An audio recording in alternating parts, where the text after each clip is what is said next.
খালি কেন নিচ্ছিস ভর্তি ভর্তি নে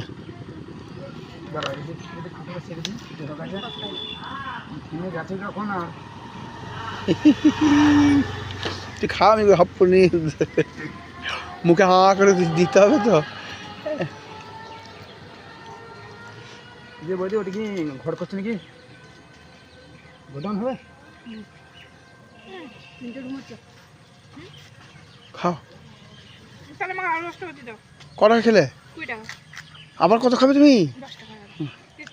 আমি খাইনি এখন আমি খাবো হ্যাঁ আমি 10 টাকা খাবো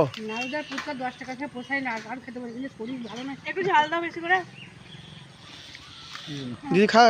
10 টাকা 20 টাকা খেয়ে নে ওরা তো খায় হ্যাঁ হ্যাঁ